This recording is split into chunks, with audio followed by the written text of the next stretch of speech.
Halo Sobat Forum, bersama saya Puspita Chandra Dewi, inilah Forum hari ini.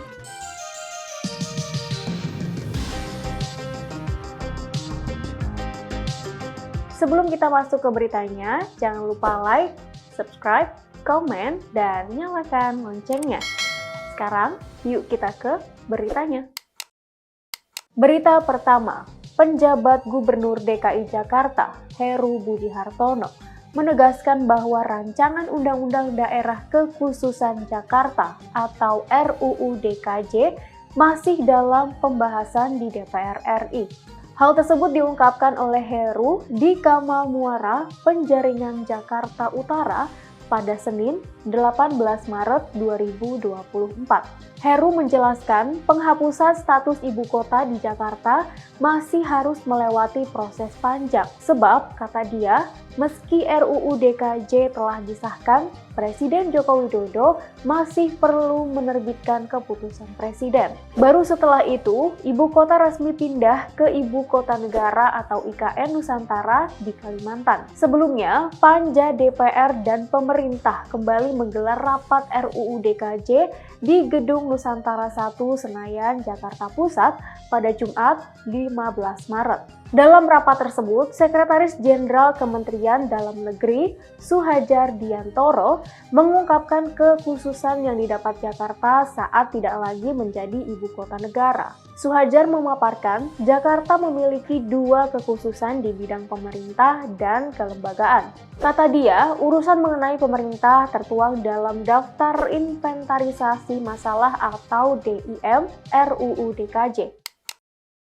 Berita berikutnya, Kejaksaan Agung menerima 4 laporan dugaan korupsi terkait pemberian fasilitas dari Lembaga Pembiayaan Ekspor Indonesia atau LPEI senilai 2,5 triliun rupiah.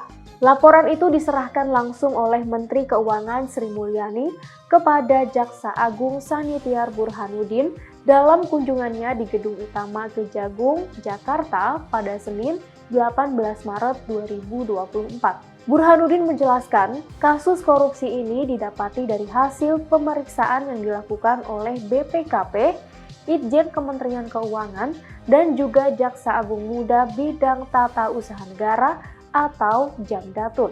Jaksa Agung menjelaskan bahwa dugaan tindak pidana korupsi tersebut terjadi sejak periode 2019 kemarin dan berdasarkan hasil pemeriksaan itu terdapat 4 perusahaan yang menerima pembiayaan dari LPEI mengenai kasus tersebut. Keempat perusahaan yang dimaksud adalah PT RII dengan dugaan fraud sebesar 1,8 triliun rupiah, PT SMR sebesar 216 miliar rupiah, PT SRI sebesar 1,44 miliar rupiah, dan PT PRS sebesar 305 miliar rupiah. Kemudian, Kapus Penkum Kejagung, Ketut Sumedana mengatakan bahwa setelah diserahkan, kasus ini akan segera ditindaklanjuti oleh Jaksa Agung Muda Bidang Tindak Pidana Khusus atau Jampitsus. Ia juga mengatakan status kasus tersebut akan segera ditentukan usai penyidik melakukan pemeriksaan. Ketut menyebut 4 perusahaan debitur LPEI ini bergerak di bidang kelapa sawit, batu bara, nikel, dan perkapalan.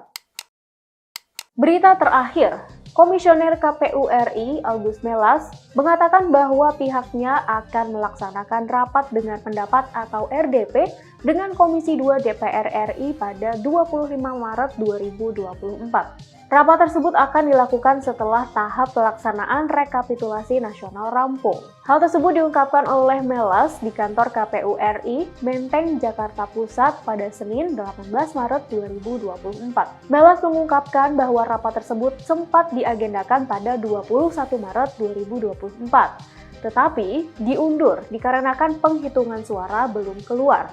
Ia mengatakan bahwa pihaknya kemudian mendapatkan surat lanjutan dari Komisi 2 mengundang RDP yang akan digelar pada 25 Maret. Demikian berita-berita yang dapat kami rangkum untuk forum hari ini, Senin 18 Maret 2024. Untuk semua sobat forum, jangan sampai lupa terus update berita-berita terkini kalian di www.forumkeadilan.com. Saya Puspita Chandra Dewi, sampai jumpa.